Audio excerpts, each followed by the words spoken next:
Hey, what's up? It's Blacksphere, and today I'll be reviewing the Steven Universe episode that actually came out yesterday, titled The Question.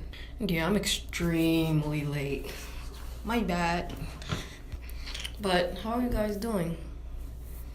Grab a glass of water, grab your popcorn, because no, I don't know, nothing. Just grab some food and watch this video. That'll be cool, I guess. Okay, so the episode starts off with Steven and Amethyst finding Ruby, and Ruby's like, "How did you find me?" And Steven's all like, they found her because they heard that she ordered pizza. It really doesn't say anything because you could go anywhere after you order pizza, but whatever. Steven asks if she's okay, and she says that she's actually okay. And I'm just surprised by this, that she's okay after her 6,000-year-old plus relationship just went away like that. She gives speeches about how she was always crammed with somebody ever since she emerged, and it's nice to finally be alone and finding herself, like Sapphire's right and all that she says. Then she wants to be like a cowboy. Like, why would she be a cowboy? And she goes on like some soul-searching adventure, talking about that she can't predict her future. She's just by herself now, and whatever happens. She's gonna go where the wind takes her and stuff. Almost falls into a ravine, but that's cool. Independence, I guess. What was a coincidence though? I don't know if they did it on purpose or anything, but the episode was aired on Independence Day, and it was all about Ruby being independent and by herself without Sapphire and all, relying on only herself and not Sapphire's future vision or anything. So I don't know if that was intentional or not, but that was pretty cool, I guess. Coincidence? I think not. But she has a whole cowboy look, but she just doesn't have a horse. Then Amethyst volunteers to shapeshift and she's the only one that could shapeshift into a horse there, but except for Ruby. But why would Ruby be riding herself? You know what I'm trying to say. But she shapeshifts into a horse, and that's like the most painfulest shapeshift scene I've ever seen from her, the longest one too.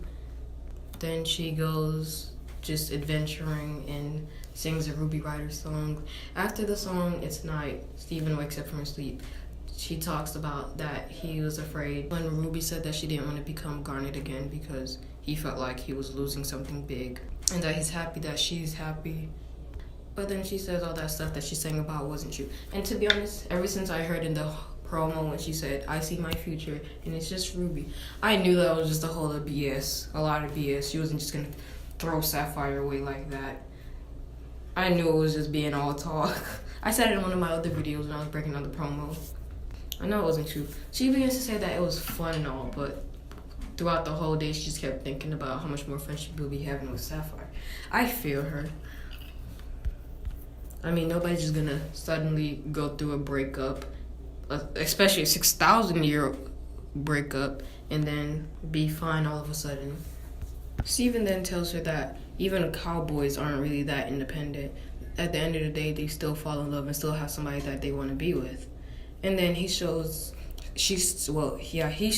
Ruby the last page of the comic book that made her even want to be a cowboy in the first place. And she just starts blushing. At that point, I guessed, and most people already knew what it was that she's seen. But anyways, my guess was wrong. I had no idea that the last page was about marriage or something. It's just me being slow, like all the time. Fast forward this morning now, and Steven goes into the temple, and Sapphire's like, "Oh, Steven, did you find Ruby yet?" And he's like, I keep calling Steven not her. He's like, "She's outside and she has something important to tell you." When I first saw it, I was confused. I was like, what does she have to tell her? Because Steven's face was all serious and stuff. It didn't really look like something good was about to happen. She goes outside, sees Ruby, runs up to her, and begins to apologize. Ruby says, "No, you're right about the things that you said." Ruby gets off her horse, Amethyst, holds Sapphire hands, gets down on one knee, and that was the part that made me fall out my chair. That scene was just so adorable and cute. She proposed. She said, "Sapphire, will you marry me?" Sapphire says, "Of course," and then this episode is over. I love this episode so much. I feel like we were all waiting for this ever since we saw the designs of Sapphire in a tuxedo and Ruby in the wedding dress. And by the way, I actually kind of like it because Ruby's usually the masculine one, and seeing her in a dress, bringing up the feminine side, it's kind of cool. Because usually most people when they watch the show, well, not most people, but a majority of people when they first watched the show and seen Ruby and Sapphire, they thought Ruby was a boy. I know this because I have friends and they thought Ruby was a boy and they kept calling her a boy. Even to this day, they call her a boy. And I guess seeing her in a Ridin dress kind of brings out her feminine side. They literally even ignore all the time they call Ruby a she and use female pronouns to her, but they still call her a boy. Well, I guess they chose to design Ruby to look like a boy on purpose. And when Ruby proposed, I guess they didn't make Sapphire kiss her on the mouth on purpose and made her kiss Ruby on the cheek, I guess. To be honest, I don't know. Because I remember one time a Star vs. the Forces of Evil episode had a same-sex couple kissing and they banned the episode. I don't even know what's wrong with it. I don't know. Whatever. But I don't know why it mattered, because if Sapphire kissed Ruby on the cheek, nothing's wrong with it. Why not lips? I mean, isn't it almost like the same? Well, no, it's not. I understand it's not the same thing, but might as well. I mean, you proposed on screen, might as well. But anyways, this episode was just wonderful.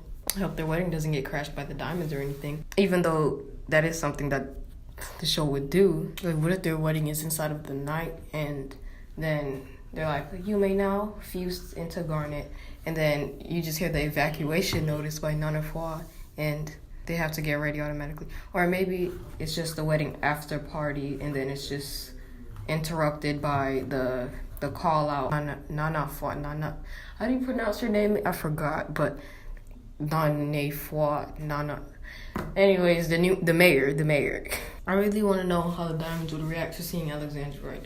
I personally feel like they would think it's disgusting, because if everyone on Homeworld, especially Blue Diamond, thought that Garnet was just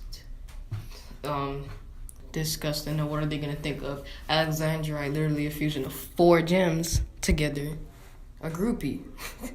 I wonder what they're going to think. And I know they weren't trying to spoil anything in the promo, but by not showing Bismuth on purpose, but where was Bismuth when all that was going down? Like, it'd be cool if Bismuth fused with Alexandrite or something, because on the bingo card it does say new fusion. I know I'm not supposed to keep my expectations this high. It might be another fusion, like, for example, Garnet and Peridot might actually fuse this time, because Garnet did try to fuse with Peridot once before.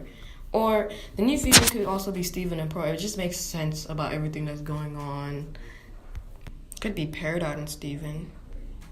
I'll make a separate video of who can be the next fusion in Steve Universe. But anyways, this video is over. Like if you like, subscribe if you're new, and to stay notified. And that'll be all.